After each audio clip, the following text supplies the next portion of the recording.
Live. Dito lamang po yan sa Punto por Punto. At sa gabing ito, mayroon po tayong topic. Biglaan po ito dahil hindi ko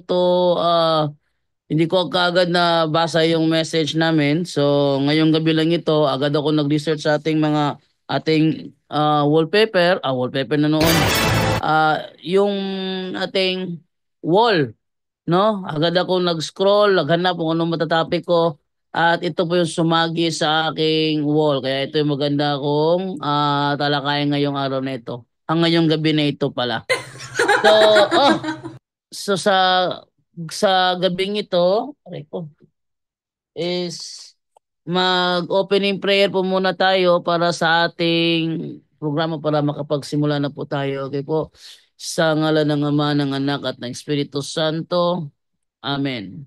Halina, Espiritu Santo, punuin mo ang mga puso ng mga nananalig sa iyo at pag-alabin mo sa kanila ang apoy ng iyong banal na pag-ibig.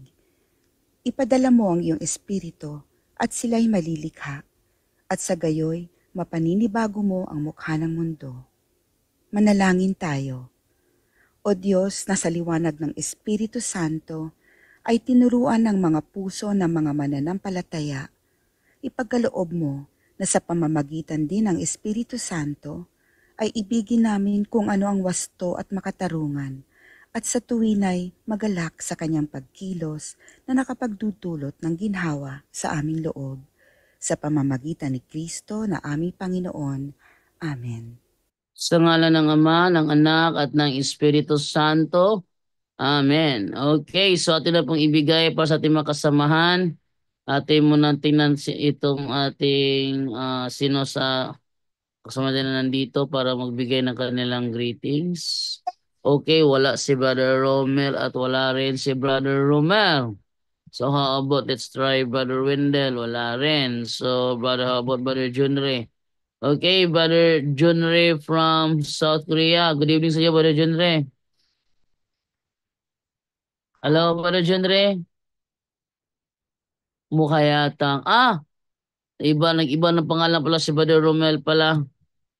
So, naging Opo. At mo na ibigay muna kay Brother Romel muna sa kanyang greetings. Brother Romel, good Ayan, evening. kaya pala, yan po, Brother Chando, pasensya na, hindi pala, kaya pala nag-iba yung name ko sa ngayon. Okay, yan, good evening po, Brother Jando ng Bohol, at good evening din po sa lahat ng mga kapatid at mga kaibigan natin ngayon na nakasubaybay sa ating live Facebook at YouTube. Ayan, shout out din po sa lahat ng mga kapatid natin dito po sa Katotohanan ay ating pag-usapan. Huwag niyo pong kakalimutan na i-subscribe din po yung ating YouTube channel, Katotohanan at Pag-usapan, at yung ating Facebook page, paki-follow, Katotohanan at Pag-usapan, Brother Romel. At sana po mga kapatid ay matuto tayo sa gabing ito at huwag kakalimutan na ibahagi ang ating mga lalaman dito sa ating programa sa Punto por Punto. God bless us all. Back to you, Brother Jando.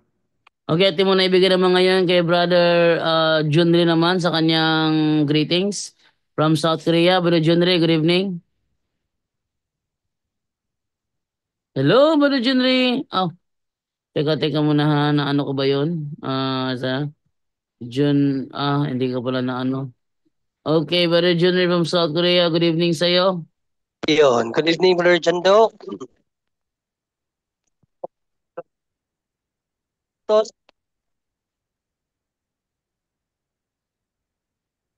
Ha? Napuputol yung ano ni Junre? Brother Junre? Mukhang napuputol yung audio mo, bro. Hindi gaano marinig. Pero sadya lang. Ito na lang. hello. Ayun. Oh. Napaputol Nawawala-wala. siya. Nawawala-wala audio mo, bro. Bakit ganun? Kabibili ko lang ng headset Parang na-scam na naman ako Na. So, eh, yan. Isang pinagpalang gabi sa ating lahat. God bless po sa ating lahat. Sana po, pasalin niyo po ako sa mga panalangin niyo kasi hanggang ngayon hindi pa rin po tayo okay. Nagkatrabaho pa rin po tayo kahit hindi maganda yung katawan. So, Uy. gayon pa man mga kapatid, patuloy pa rin sa pag-aaral sa salita ng Diyos. And God bless. So, back to you, Brother Jando. Naku, ano mangyari sa'yo, Brother Junre, ha? At namang ano naman ngayon tinatingnan ko na dyan na ba si Brother Romer? Wala pa si Brother Romer. So, tinanibigay ng Brother Angel Santos sa kanyang greetings and gospel reflection. Brother Angel Santos from Japan, good evening. Amen. Praise the Lord, no? Muli, isang pinagpalang umaga, hapong gabi, no? Saan man sulok kayo ng mundo nang nararating ng punto por punto. Salamat po sa Diyos, nagkasama-sama na naman po tayo muli para sa isa namang gabi na banal na pag-aaral ng salita ng Diyos para po ito sa ating kaligtasan po. Muli, paalala ng ating Panginoon Kristo, no? Gabi-gabi pinapaalalahan po tayo, no? Sa 1:12:48, sa huling araw ng buhay natin, sabi niya, ang salita ko ang hahatol sa inyo, no? So, isa sa mga salita niya, no? Pagpapaalala po sa ating lahat, kasama na po ako doon, ha? Baka sabihin naman iba, ikaw ba hindi nagkakasala, ikaw ba hindi po. Lahat po tayo, kahit mga pare, bishop, even Pope, no? Kaya nga nagko-confess pa rin si Pope Francis. So, ang mga tao, kaya lang, anong pagkakaiba doon, no? Ang pagkakaiba, kapag nagkasala ka, hindi wag ka magtuloy-tuloy, no? Balik ka kaagad, no? Kapag Kristiyano ka ng totoong gustong maligtas, yes, nagkakasala, but hindi mo na dapat ituloy yon, no? I-confess mo kagad at wag nang balikan. Yun ang pagkakaiba nun, no?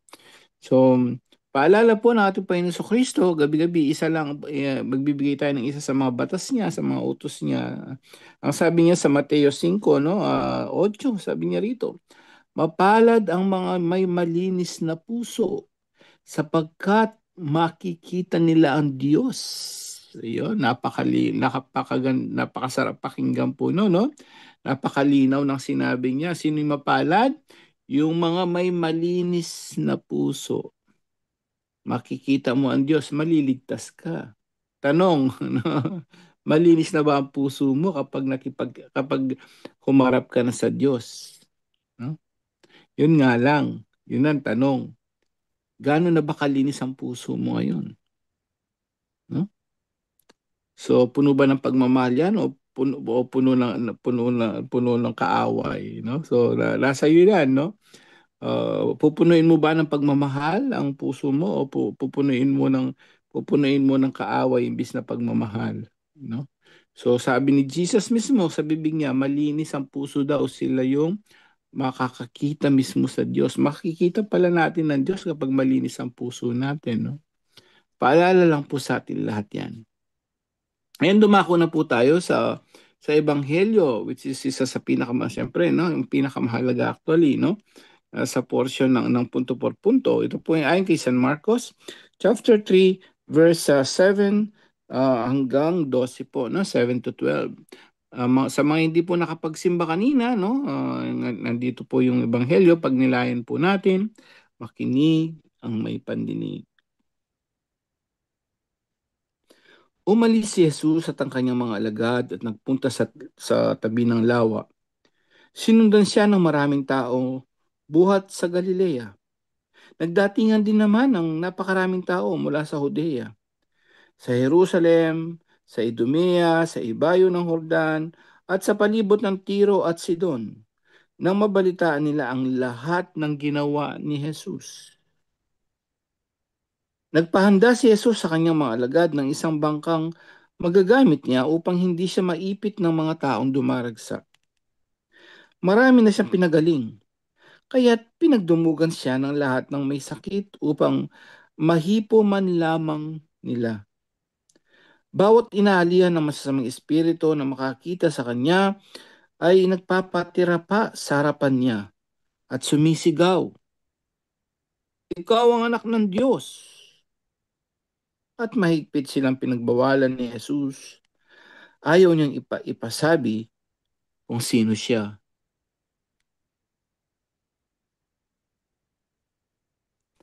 Mga kapatid, ito po mabuting balita ng ating Panginoon.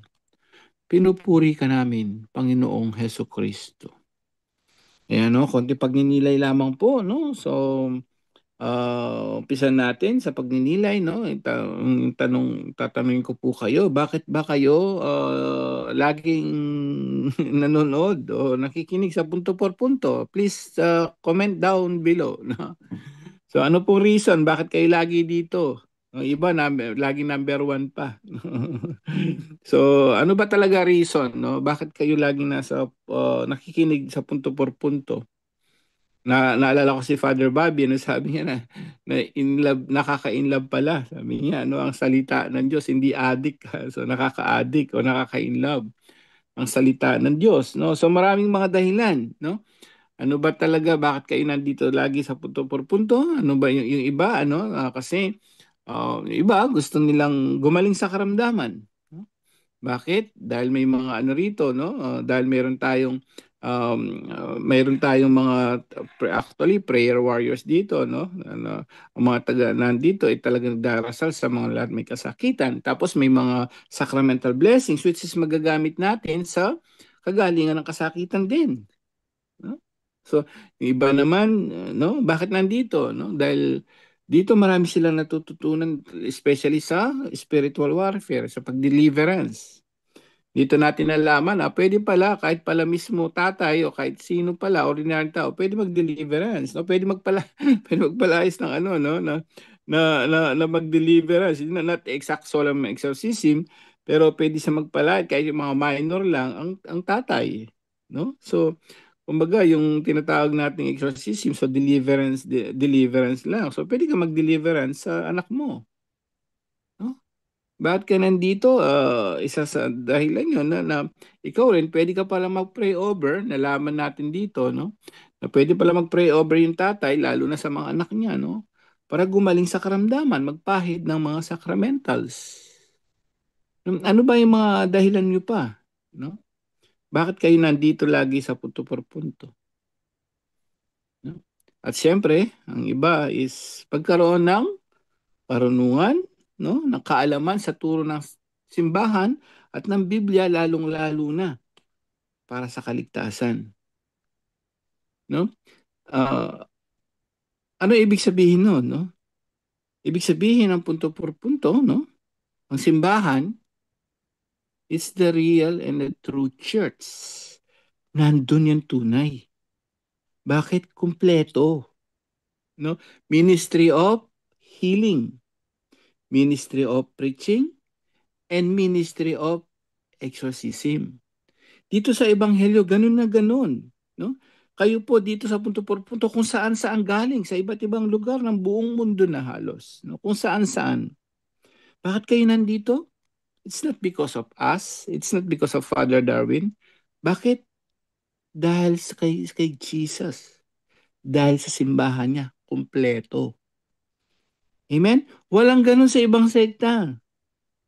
No? Pare, sinabihan yung mga pare, binigyan yung kapangyarihan ang mga pare hanggang ngayon.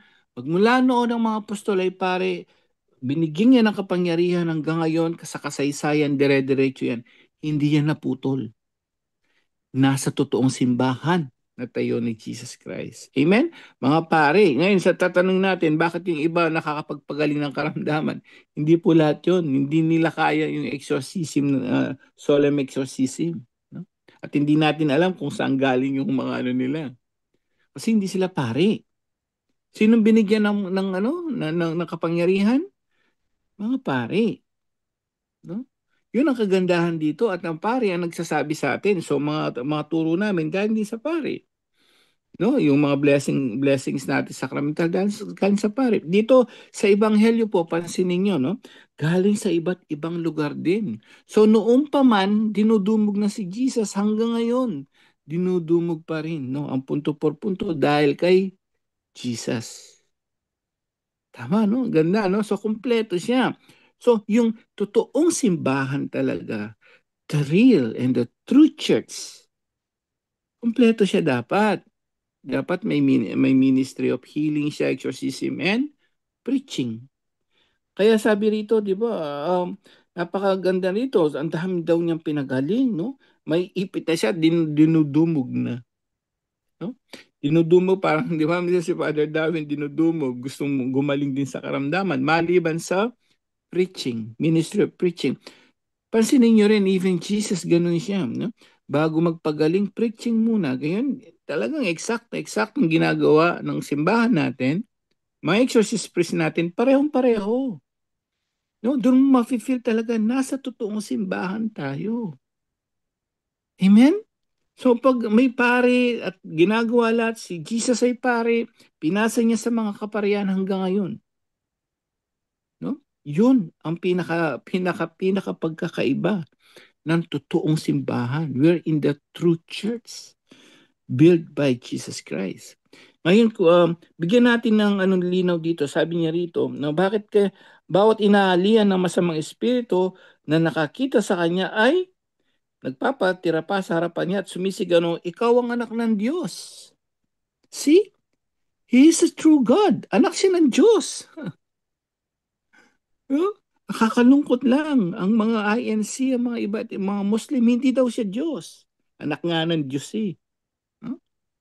He's a true God. Totoong Diyos. Buti pa yung mga mga espiritu, kilala nila si Jesus mismo na He is true God. He is the Son of God. No? Pero yung mga tao ngayon na nabubuhay dito, nagbasa ng Biblia, hindi daw siya Diyos. Kakalungkot. No? Antichrist ang tawag doon. At isa pang mapapansin nyo, lagi niya sinasabi ng ating Panginoon Kristo, lagi niya sinasabi, sabi rito sa bandang huli, at mahigpit silang pinagbawalan ni Jesus, ayaw niyang ipagsabi kung sino siya. Pansinin niyo, ayaw niyang ipagsabi kung sino siya. Kaya nagtataka yung iglesia ni Kristo, no, dito pala makikita mo siya Diyos, pero ayaw niya ipagsabi, kaya hindi niya sinabing, oy, Diyos ako. No. Bakit? Ayon sa mga theologians dito, ayon sa mga experts dito, bakit lagi niya sinasabing huwag niyong ipagsabi? Bakit? Unang-una ang mga demonyo po, no, para mas maliwanag sa atin, hindi sila yung karapat-dapat na magsalita tungkol sa kanya. Kaya lagi niyang hinihinto sila pagka, huy, anak ka ng Diyos, ay, huwag mo ipagsabihan. Bakit? Hindi sila karapat-dapat daw, sabi na simbahan yan. Kaya lagi niyang pinipigilan yung mga demonyo magsalita noon. They are not the proper person o spirit na magsabi noon. Sino magsasabi noon? At pangalawa, hindi pa tamang orasyon. Kaya pansinin niyo, ang nagsabing siya ay Diyos, sino?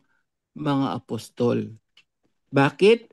Yun ang right time nila kasi hindi pa na-fulfilled ang lahat. Para konting kaalaman. No? Theological context. Kaya hindi po niya sinasabi yan ayon sa turo ng simbahan. Lagi niya sinasabi, huwag yung ipagsabi kasi kailangan munang ma-fulfill ang lahat. Kailangan niya mamamatay sa krus, kailangan niya muling mabuhay. Doon pa lang ang tamang oras. Kaya magtataka kayo siguro, bakit niya lagi sinasabi, huwag mo ipagsabi, huwag mo ipagsabi? That's the reason. Kung wala ka sa proper guidance of the church, hindi mo maintindihan yun. No, even pagka-Diyos niya, hindi naintindihan ng mga tao yan. No, dito pa lang makikita mo ay anak ka ng Diyos. Siyempre kung anak ng kalabaw, ano siya? Kalabaw, di ba? Anak ka ng aso, aso yan, no? Ganun din, pag anak ka ng Diyos, sinabihan siya lang naman sinabing anak ng Diyos no? Siya ay Diyos. At because of that, wag niyo ipagsabi. Kasi kailangang i-fulfill ang lahat, matapos noon, pansinin niyo, Apostol Pablo, Apostol Juan, pag akyat ng ating Panginoon Kristo sa langit, pagbaba ng Espiritu Santo, sila na nagsabi. Kaya sabi ni Tomas, Panginoon ko at Diyos ko. No? So Apostol Juan sa mga sulat niya, binanggit na niya si Jesus ay ganito, si Berbo nagkatawang tao, pinaliwanag na nila. Bakit na-fulfill na na muli na siya nabuhay. Ano ngayon ang mensahe nito para sa atin lahat? Napakaganda ng mensahe. We are in the true church, the only true church in the whole world. Amen? Sarap pakinggan, no? But of course, may paalala din po sa atin lahat. Hindi dahil nasa true church na tayo, tama na yon. No. May gagawin pa tayo. No? Anong gagawin natin bandang huli? Tama, nasa true church na tayo. At ang bandang huli na lang, isa na lang gagawin natin. Sumunod na lang tayo sa mga utos ng true church na tinatag ng ating Panginoon Kristo. Sumunod na lang po tayo kasi nasa totoong church na tayo. Amen. Yun lang po. Naway Gabayin tayo ng banal na espiritu ngayong gabi ito. To God be the glory. Salamat po. Back to you, Bro Jando, and God bless sa yung topic ngayong gabi, Bro Jando. Okay, thank you sa iyo, Brother Angel Santos. And then, eto na nga, dahil sa naano ko ngayong gabi dahil ako pala magta-topic. Wait lang. Ring ko lang muna. Ayusin ko muna dito dahil BLC portrait. Ito. Okay. And then the VLC player. Muna to dahil. Okay. So, ito yung aking topic ngayong gabi. Dahil naano ko daw na ako pala magta-topic. Kala ko kasi hindi ako makatoka ngayon. Pero ako ang magta-topic. Ito na lang. At ako nag-scroll down sa Facebook ko ng mabilisan and then ito yung nakita. Kaya gusto kong bigyan ito ng pansin. Okay? So, share muna ako ng audio para klaro. Okay, ito na po. Pakinggan na po natin ang naturang video. Wait lang muna ha. Hindi ko pala ako nakapagbukas ng ng Bible. Okay, so, at proceed. Mga pamatuod nga dili gid mahimong tinukod sa atong Ginoong Hesus ang Roman Catholic Church. Eto. Sabi niya, meron daw siyang mga patunay kung bakit hindi ang Roman Catholic Church ang iglesia ang itinatag ng ating Panginoong Hesukristo. Sa madaling salita, pakinggan natin kung mga patunay ba ito talaga o haka lang. Iba kasi yung patunay sa haka lang. By the way, ang gumawa ng video ito ay yung Discipleship Journal ng Seventh-day Adventist at chinare ni Bong Vlog. Sa madaling salita, iisa yung utak nila. At ating bibigyan ng kasagutan itong kanilang aligasyon kung talaga bang nakabag-iba ba ito sa realidad o bunga lang ng maling isipan. Sabi niya, meron tayong mga patunay na hindi ang Romano Katoliko ang tinatag ng Panginoong Hesukristo. Ano kaya yon? Number 1, dili Romano ang atong Ginoong Hesus, usa siya ka Hudyo. Ayan. Sabi niya, number 1, hindi Romano ang Panginoong Hesukristo, isa siyang Hudyo. Hindi naman batayan ang lahi kung anong iglesyang itatatag. Okay? Ma-Hudyo man siya, ma-Romano man siya, ma-Amerikano man siya, ma-Pilipino, hindi nagbabago ang realidad. Ang realidad, si Kristo talaga ay nagtatag ng iglesia. Kailan? Noong unang siglo. Tingnan niyo kung kailan nagsimula ang Romano Katoliko. Nagsimula siya 1st century. Aba, may tumutol sa akin dyan. Kasi hindi daw sa 1st century tinatag ang Romano Katoliko. Sabi ko, kung hindi sa 1st century, kailan? Sabi niya, 590 AD. Ang nagtayo daw si Pope Gregory. Ganun ba? 590 AD? Tinanong ko si Alpihaba, yung tagtalakayan kami ni Alpihaba.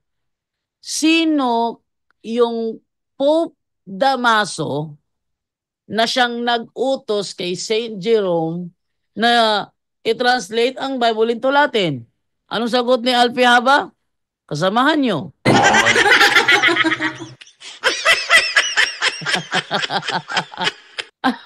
Kasamahan namin. Anong taon inutusan ni Pope Damaso si Saint Jerome na i-translate ang Bible into Latin? Ang sagot ni Alpihaba, yun na nga, 382.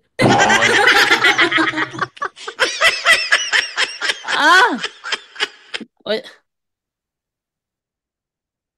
382. Akala ko ba 590 nagsimula, tapos sa'yo 382. Hindi pwede na 382 kung 590 nagsimula. Marami pa nagsabi.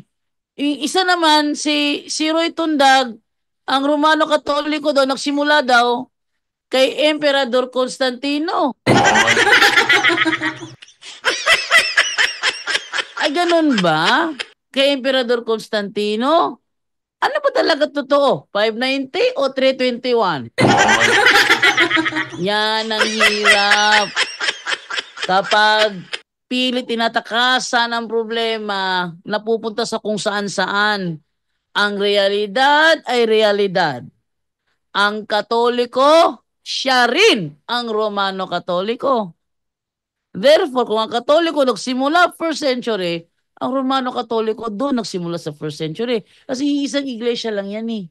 Hindi batayan kung si Kristo ba'y Hudyo, si Kristo ba'y Romano, hindi batayan yan. Kasi si Kristo yung nagtatag ng iglesia, first century. Ang Iglesia Katolika, kailan nagsimula? The history of the Roman Catholic Church began in an upper room in Jerusalem almost 2,000 years ago. About 120 persons were gathered there. Ayon sa Gawa 1:15, 120 sila. Napansin ko ang mga Seventh-day Adventist, sasabihin nila, gaya ni gaya na lang halimbawa ni sample na lang natin itong si Jerwin Rosales. Halimbawa, Jerwin Rosales. Sabi ni Jerwin Rosales na yung ano daw, yung Katoliko daw, hindi daw yun ang Romano Katoliko. Hindi daw yun ang Romano Katoliko. Nang basahin ko yung kanilang libro sa Alpha and Omega, yung Katoliko, may Santo Papa, anong Katoliko yun? Nawala na yung kanilang nawala na yung kanyang attention doon. Kasi di niya may paliwanag. At take note, lahat ng libro ng Seventh-day Adventist na nagsasabi ng Iglesia Katolika, walang ibang pinupuntirya kundi ang Romano Katoliko. Wala ibang iglesia ng pinupuntirya yan. Nahirapan sila para gibain yan, no? Yung first century nagsimulang Katoliko. So hindi batayan kung anong lahi siya, Hudiyo siya, Romano siya, hindi yan batayan. Ang batayan may iglesyang tinayo. Take note, 1,000 years after the death of Jesus Christ, all Christians were members of one religion. 1,000 years after the death, yung 321, bahagi yun ng 1,000 years. Yung 590, bahagi yun ng 1,000 years. Therefore, yung sinasabi nilang 590, 321, isang iglesia lang yan. Yun ang Iglesia Katolika na kayon kilala sa Romano Katoliko. Etong number 1 niya, basag. Next. Og imposible nga ingala niya ang iyang iglesia sa Roman nga ang mga Romano man gani ang nagpatay niya. Ayan, imposible daw na ibigay niya ang pangalang Roman. Well, sa katuruan ng Iglesia Katolika, hindi naman si Kristo naglagay ng Roman. Sa katuruan ng Iglesia Katolika, sabi ni Kristo, ano man ang ipahintulot niyo sa lupa, ipapahintulot ko sa langit. Kaya ang Iglesia Katolika binigyan ng authority na magpahintulot at nang nilagyan ng Roman ang pangalan. Sabi ni Kristo, ipapahintulot ko yan sa langit. Kaya walang magawang Seventh-day Adventist dito. Di ba? Yung atake nila, itong atake na ito, hindi ito batay sa ating katuruan, kundi batay lang sa mindset nilang mali. Next. Importante ang pangalan sa usa ka iglesia tungod kay pinaagi niini makakuha tawag ideya kung kinsa ang founder niini. Ay, importante daw ang pangalan ng iglesia. Sa magitan ng pangalan, malalaman din na sino ang founder. Tingnan nyo, nang dahil sa pangalan Iglesia ni Kristo, kayo ba yan? Inaangkin ng mga ministro ni Manalo, sila yung iglesia. Kung makabasa lang, sangayon ka ba na sa Galatia 1:22, ang nakalagay dyan, Iglesia ni Cristo. Sangayon ka ba na ayon sa Roma 16:16 ang nakalagay diyan, Iglesia ni Cristo.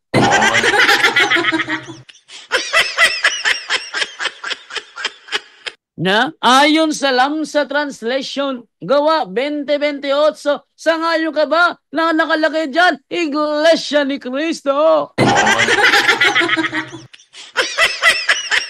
Kaya sa debate ni Ramil Parba at ni Brother Darwin, nagtanong si Brother Darwin, kayo ba ang Iglesia ni Cristo na nasa Bible? Ang sagot nila, kami.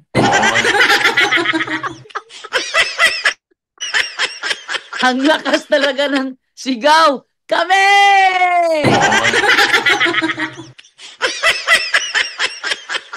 Pero lahat ng sumigaw na yon, sinampal ng kanilang pasugo mismo. Dahil ang sabi ng kanilang pasugo, ang Iglesia ni Cristo kinaaniba nila ay hindi ang sinasabi sa Biblia.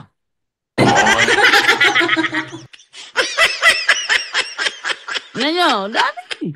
Iglesia ng Diyos ginagamit. Di naman yun ang official name, pero maraming gumagamit. Bakit? Nasa Bible. Kaya sa debate, hindi batayan.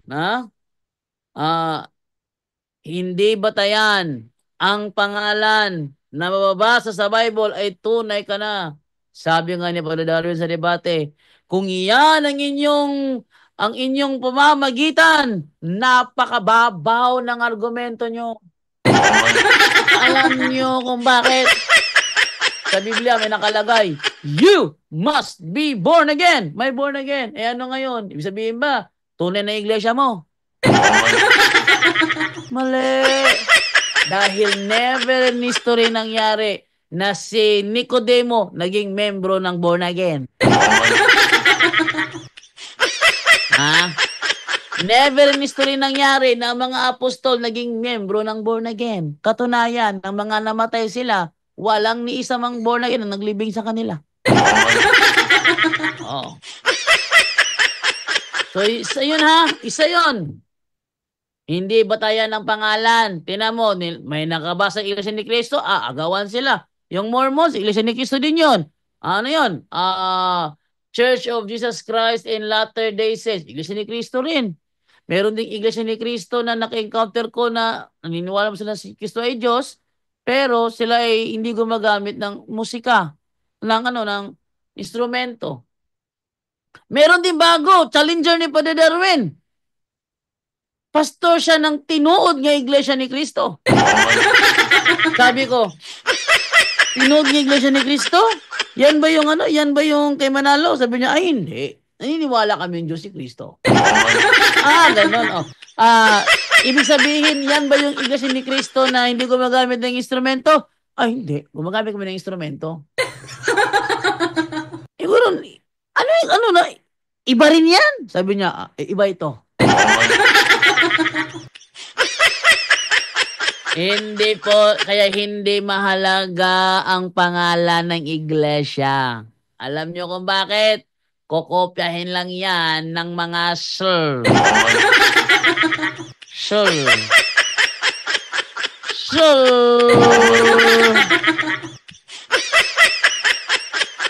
Kokopyahin lang nila yan.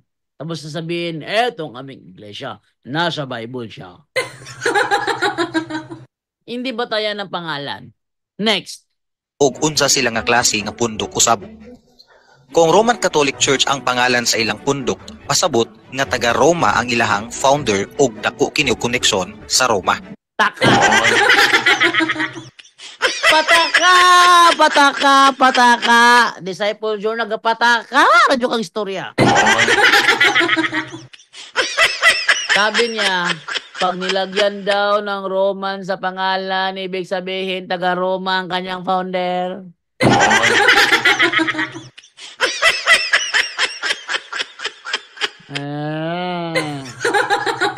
Ano?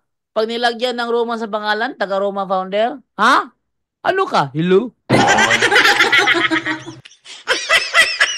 Takarang magkagtabi, di ha? Oy? Hindi porket may Roman sa pangalan, sasabihin mo na kaagad na, ibig sabihin taga-Roma yung kanyang founder. Mali, mali, mali. Bakit nilagyan ng Roman sa pangalan? Dahil ang authority ng iglesia na ilipat na sa Roma. Ayon sa Mateo 21:43, ang kaharian ng Diyos ay kukunin mula sa inyo. Sino kausap? Taga Jerusalem.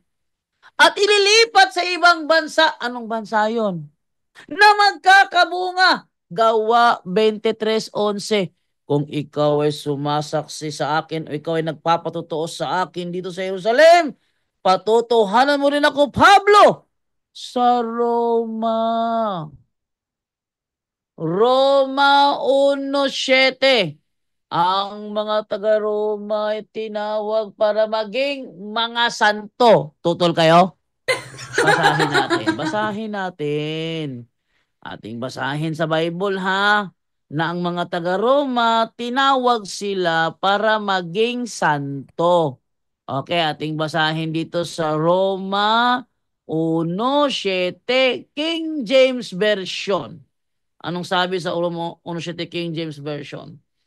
To all that be in Rome, beloved of God, called to be saints.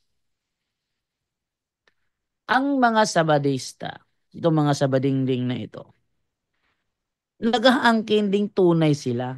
Ang tanong, sinong santo nyo? Ha? Ang mga born again, nagaangkin din. Sila daw yung born again. Sinong santo nyo? Sabi dito, to all that be in Rome, beloved of God, called to be saints. Punta kayo sa Roma. Sa Roma tayo. Marami bang santo sa Roma? The answer is yes.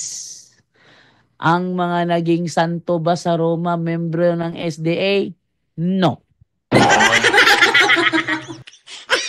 Ang mga naging santo ba sa Roma, membro ng born again? No.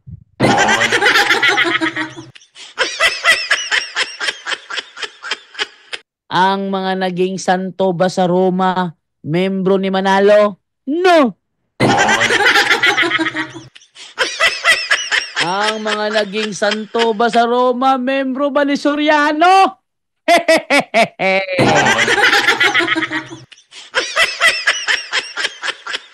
Ano ba namang klase ito? Angkin-angkin kayo ni isa, wa mi tunong. Sabi, ano yung wa mi tunong, bro? Hindi na shot. Okay. Tuloy tayo. Tingnan mo, ang gabing ito biglang naging straight to the point. Straight to the point. Ako nagtatapik, biglang naging straight to the point. Straight to the point. Straight to the point. On the spot. On the spot. Okay, tuloy tayo. Straight to the point. Pero atong hinumduman nga dili Romano ang atong Ginoong Hesus. Wala kaming tutol na hindi siya Romano. Kasi ang founder ng Romano Katoliko ay isang Hodeo. Ulitin ko ha. Ang founder ng Romano Katoliko ay isang Hodeo. Wala kaming turo ng founder daw ng Romano Katoliko Romano. Wala kaming turong ganan. Wala kaming turong ganan. Ang turo namin, ang founder ng Romano Katoliko ay isang Hudyo. Next.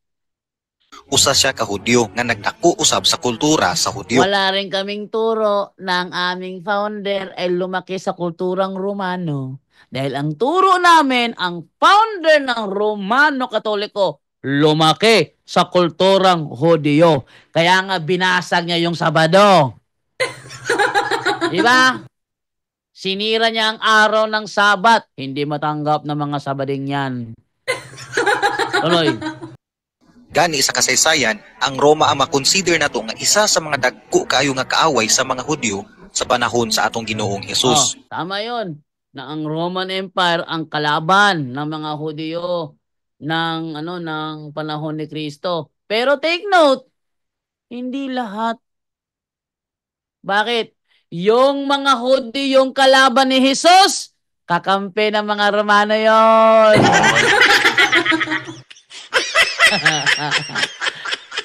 Si Pilato, sabi ni Pilato, anong kasalanan ng taong ito? Wala akong nakitang sala sa kanya. Mas magandang palayain ko na lang siya. Sabi ng mga Hudyo, pag pinalaya mo yan, isusumbong ka namin sa emperador. Hindi ba? Wait lang, sabi ni Pilato. Wait lang, teka ha. Saglit lang ha. Ba't niyo ko isusumbong? Hindi ba siya yung hari ng mga Hudyo? Sabi ng mga Hudyo, nagkakamali ka, Pilato, sapagkat ang aming kinikilalang hari, Sino? Sino ang kinikilalang hari ng mga Hudyo? Si Jesus ba? Lelang nyo! Sinong kinikilala ng mga Hudyo na kanilang hari? Ang emperador ng Roma. Sasabihin mo, kalaban nyo.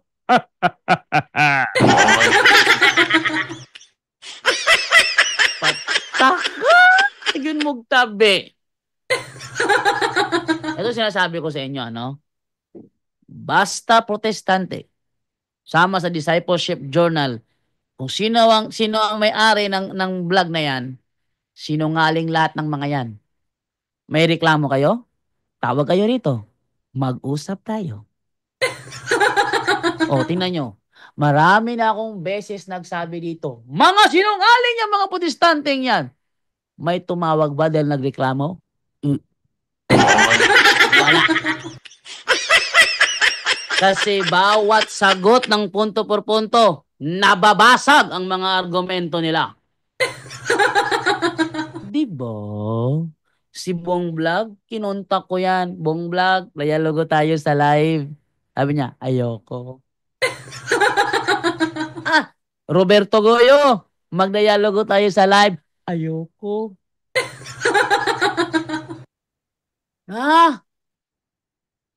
Roy, si Jason Torno. Magdialogo tayo sa live. Ayoko. Saka na ako lalaban pag tinanggap mo yung challenge ko. Anong challenge mo? Patunayan mo na yung mga iniisip ko, yun ang katuruan ninyo.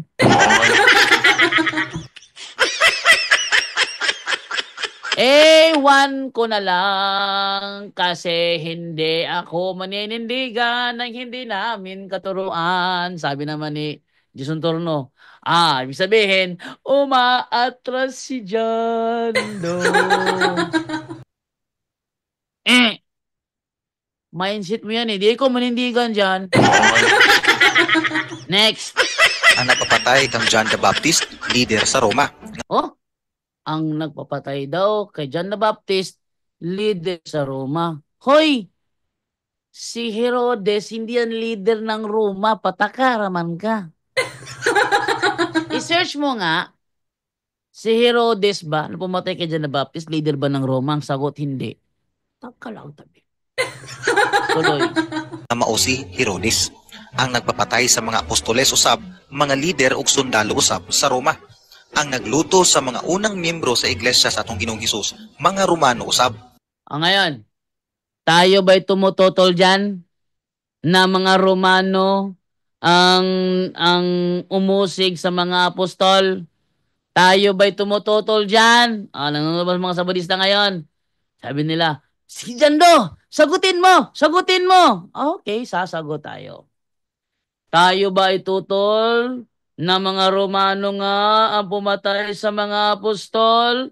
Basahin natin ang sinasabi ng kasaysayan bilang patunay sa ating pagsang-ayon. Narito. Ito ay from world history. Ito ang ating mababasa, Yan. The Roman persecution. Basahin natin ha. The chief reason why the Roman government persecuted the Christians, kalaban talaga ng mga Romano, ang mga Kristiyano. Liwanag, oh. First, the Christians deny the Roman gods. Yung mga Romano pala, yung kanilang mga Diyos, hindi kinikilala ng mga Kristiyano. Kaya magkalaban ng Romano at ang Kristiyano. Very good. Second, Christian services were carried on secretly. Ayaw nila yung yung patago. Ha? Bakit? Sa paniniwala ng mga Romano na it was even said that the believers in their ceremonies killed children and ate their flesh. Paniniwala nila na sa mga seremonya ng Kristiyano, pumapatay sila ng mga bata para kainin ang kanilang laman. 3. The principal reason why the Roman state tried to crush the church was a political one. The Roman government oppressed the people and ruled by force. Such a government cannot permit an organization like the Catholic Church to exist. Ang mga Kristiyano pala na kinalaban ng mga Romano ay mga Katoliko. Katoliko pala sila. Ngayon, itong mga Katoliko na ito na kinalaban nila, ito ba ay merong Santo Papa? Basahin natin sa kanilang Alpha and Omega, Volume 8. Ano yung Catholic Church? Catholic Church, a universal Christian church whose doctrinal base was formed by the absorption of Greek philosophy and neighboring religions into the views held by the Apostolic Church. Canonically, the Catholic Church developed into a strictly hierarchical system with a Pope. Ano daw? With a Pope. Straight to the point. Arits! Summit. So ang Catholic Church pala, nakalaban ng mga Romano, ay may Santo Papa. Kaya pala maraming Santo Papa ang na-persecute nung panahon ng Roman persecution. So hindi yun ano. Meron ba akong noon? Meron ba akong noon kopya noon? Yung mga Santo Papa na pinagpapatay noong panahon ng Roman persecution. Dami kong kopya noon eh. Double check ko lang kung meron ba akong screenshot noon para may pakita ko sa inyo. Double check ko lang ha. May screenshot ba ako noon? Kasi meron akong kopya noon eh. Double check ko lang dito. Kung may kopya ako. Ito. Ito. Pwede natin to. Yan. Ito. Yan Yan. Europe before modern times, page 182. The Christians were blamed for the burning of the city and for the unspeakable crimes. Saints Peter, Paul, and Andrew were among those martyred in this period. Number 2, Domitian, AD 95 to 96, persecuted the Christians. At this time, Saint John suffered for the faith and was banished to the island of Patmos. Oo. Trajan, number 3, Trajan, AD 106 to 117, decreed that the Christians were not to be sought out, but if denounced, they were to be made to sacrifice, offer incense to the emperor. These orders were given in the famous letter to Pliny, the governor of Bithynia. Among the martyrs of this time were Clement of Rome. Sino si Clement of Rome? Pope Clement. Pope Clement. Evaristus. Sino si Evaristus? Pope Evaristus yan. And Alexander, all popes. Sino ang Katolikong mga Kristiyano na kalaban ng Romano? Mga Romano Katoliko yan, ano ba kayo?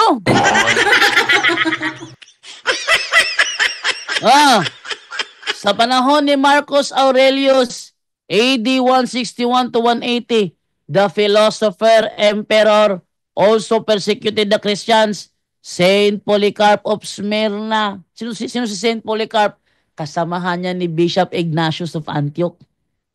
Mga estudyante sila ni Apostol Juan, yung tinapon sa sa Patmos. Justin the Martyr and Cecilia were put to death.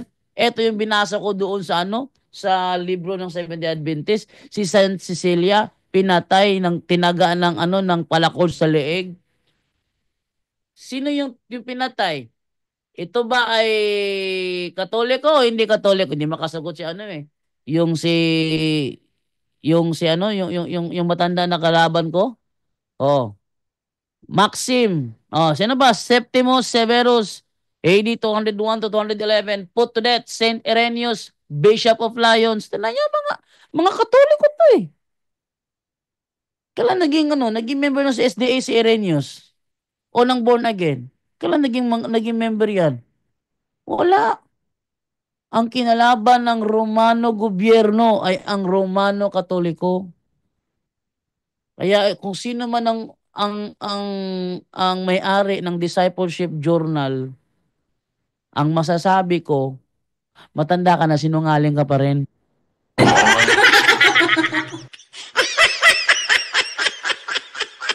Sino nga ang tatay ng mga sinungaling?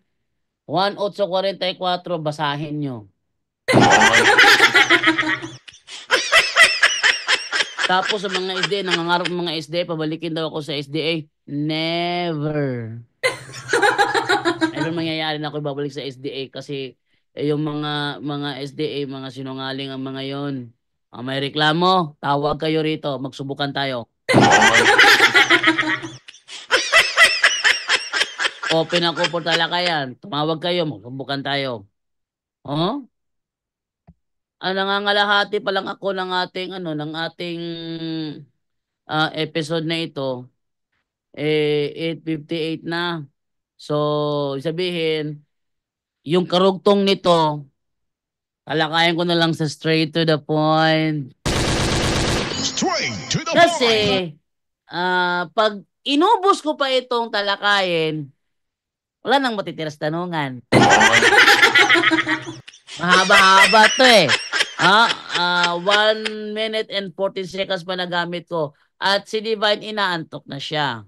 Kaya ibigay ko muna sa tanungan portion para magtanungan muna kayo habang patutulugin ko muna si Divine. Okay, so tingnan natin to. Ano natin dito?